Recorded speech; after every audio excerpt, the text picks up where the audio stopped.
because we have kept 4 sessions, so we are now heading to the 3rd session, the Retina session, and I invite Dr. Rahul Prasad. He is the Associate Professor, Retina Department, Rio RIMS, Ranchi, to introduce none other than Dr. Padmamalini Mahendradas. She is heading Uvea and Retinal Infection Department of Narayana Nethralaya. Over to Dr. Rahul Prasad. Thank you, ma'am. Very good evening. And can I have the introductory slides, please? Premlata ji? Premlata? So far, the discussion on chemical injury and cornea was excellent, ma'am. I was there in the sessions. So, yes.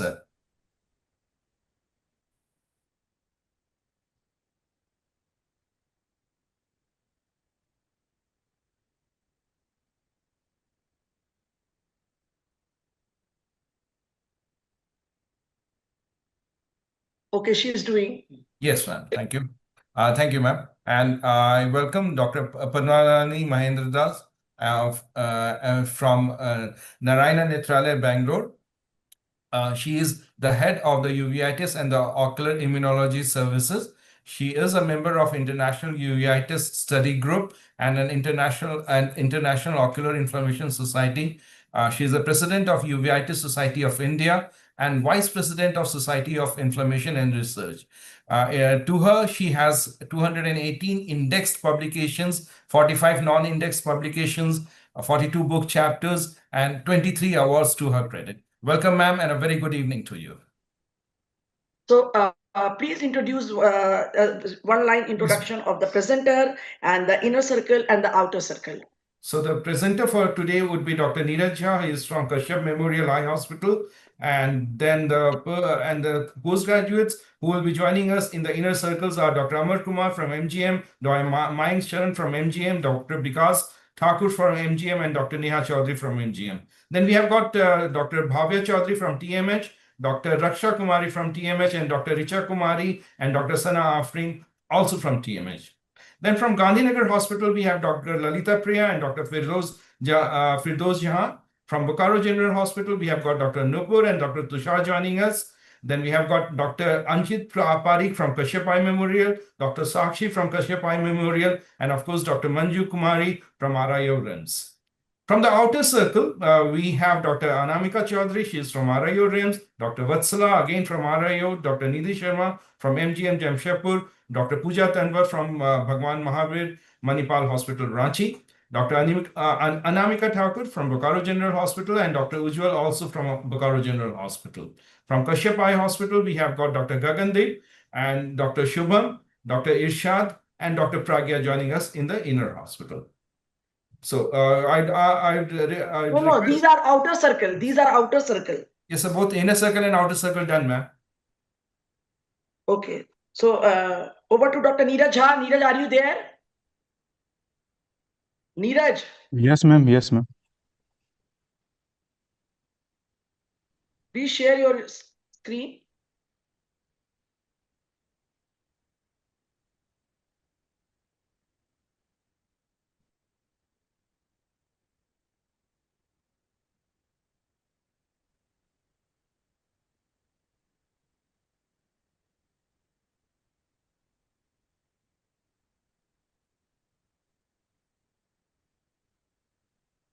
Dr. Neeraj Jha is the first year DNB student in Kashyap Memorial Eye Hospital.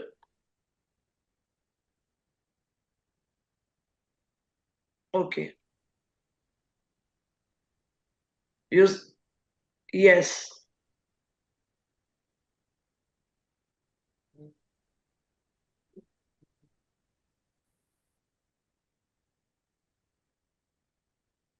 My screen is my screen visible, ma'am? Yes, it's visible. Yes.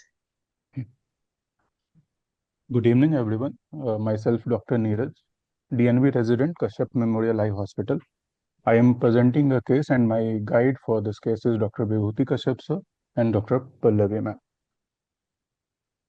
A 40-year-old female presented with bilateral progressive diminution of vision since 1 month to our OPD. The patient was apparently all right 1 month back when she developed gradual progressive painless diminution of vision in both eyes. The diminution of vision was insidious in onset, progressive, bilateral, painless. There is no history of ocular pain, redness, watering, trauma, photophobia, flashes, and flutters. There was a past history of fever 2 months back with generalized weakness. There is no history suggestive of diabetes mellitus, hypertension, tuberculosis, HIV, or any autoimmune disease. On examination, patient was alert, conscious, and cooperative. Facial symmetry was normal. Pallor, icterus, cyanosis, clubbing, and edema were absent. Lymphadenopathy was also absent. The pulse rate of patient was 84 beats per minute and blood pressure was 110 by 80 mm of Hg. The patient was afebrile. On visual acuity, both uncorrected visual acuity and best corrected visual acuity was CFC in both eyes. On ocular examination, the color vision could not be accessed in both eyes. Ocular movement was full, free, and painless in all direction of gaze in both eyes. Eye wall position and size was normal in both eyes. On slit lamp examination, lid was normal in both eye, conjunctiva normal in both eye, cornea transparent, anterior chamber has normal depth and content in both eye. Pupillary reaction, direct and consensual, both are sluggish in both eye. RAPD were not possible and lens clear in both eye. On posterior segment evaluation, media haze because of vitritis, disc blurred margin, hyperemic disc in both eyes, posterior pole, excello-white necrotizing retinitis involving the posterior pole in both eye, macula involved by active retinitis and retinal edema in both eye, retinal hemorrhage. There are multiple intraretinal hemorrhage associated with retinitis in both eye. Peripheral retina were attached, no retinal detachment or breaks were found. On investigations, we did ocular investigation, OCT, central retina, and ultra wide field fundus photography. Lab investigations, we go with CBC with ESR, LFT, RFT, serum ACE, HbA1c, HIB, HbSAg, HCV, VDRL, quantiferon TB gold, and TORCH profile. When the findings were come, CMV IgM were positive. There was elevated CMV IgG titer, HSV IgG elevated, rubella IgG elevated, and ESR were raised. This is the ultra wide field photography. There we can see multiple white, yellow-white active chorioretinitis lesions and retinal vasculitis. In OCT, we see that there is macular edema, loss of foveal contour, and retinal thickening. From there, we came to the differential diagnosis of CMV retinitis or acute retinal necrosis, progressive outer retinal necrosis, toxoplasma retinochoroiditis, and tubercular posterior uveitis. Provisional diagnosis we made was bilateral CMV retinitis because the points in support of this is bilateral necrotizing retinitis, positive CMV serology, and clinical retinal findings. Treatment plan, we give intravitreal ganciclovir 2.5 mg per 0.1 ml twice weekly for 3 weeks in both the eyes, followed by oral vancomycin. Induction therapy, we give 900 mg twice daily for 14 days and maintenance therapy 900 mg once daily for 90 days. Every 3 weeks, we monitor complete blood count, liver profile test, and RFT.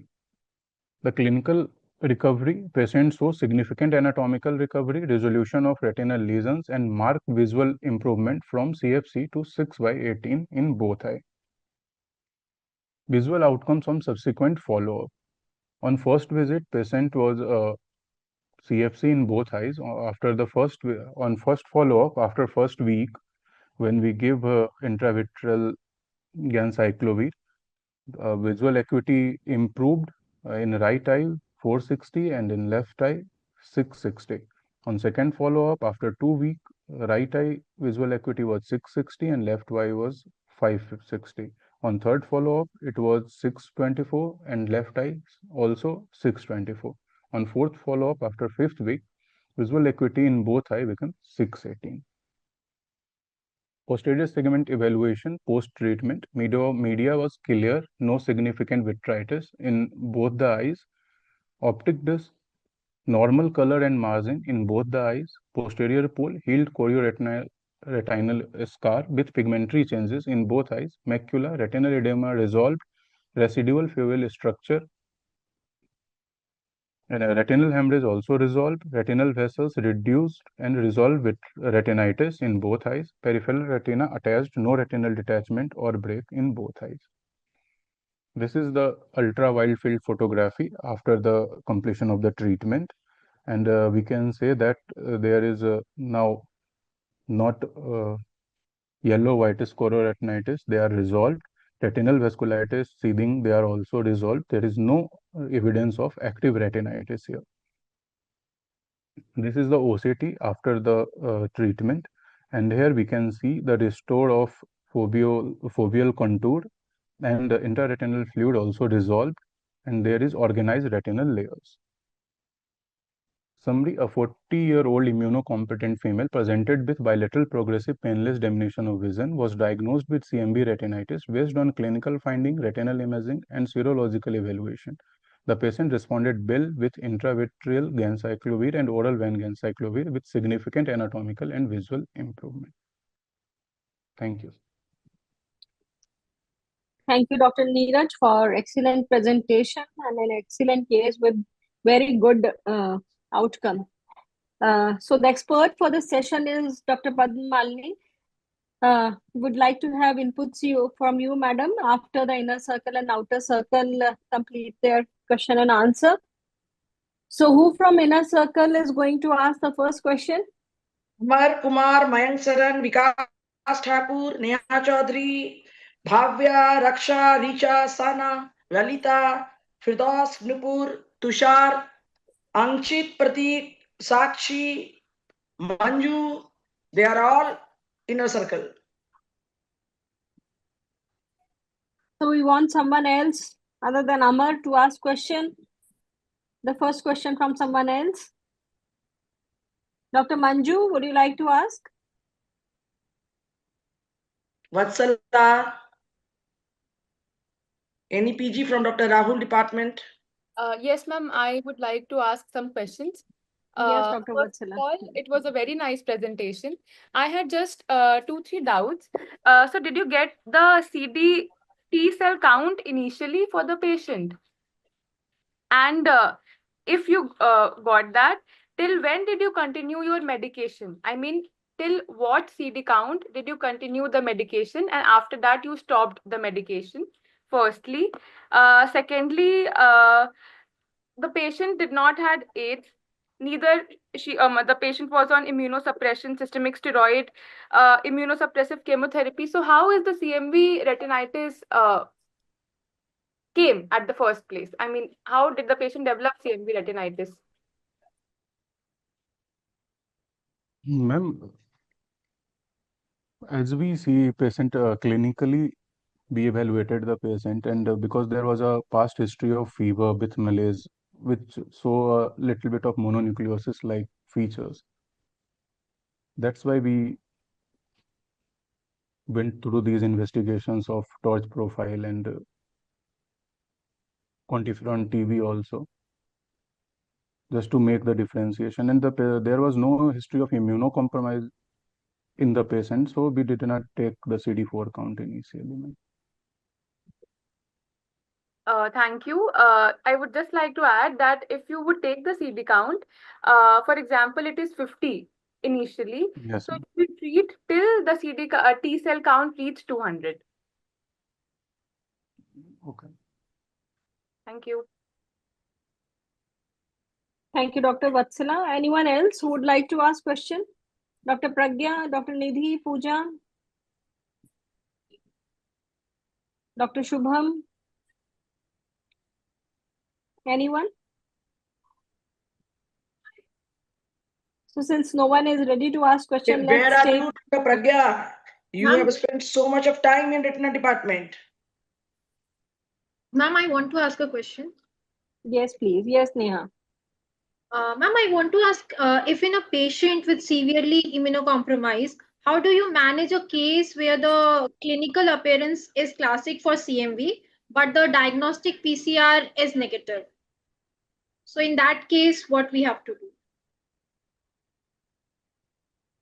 Sorry, ma'am, again, please. Like in a patient with a severe immunocompromise, how do Yes, you ma'am. like manage a case where you see the clinical appearance is classic for CMV, but the diagnostic PCR for CMV DNA is negative?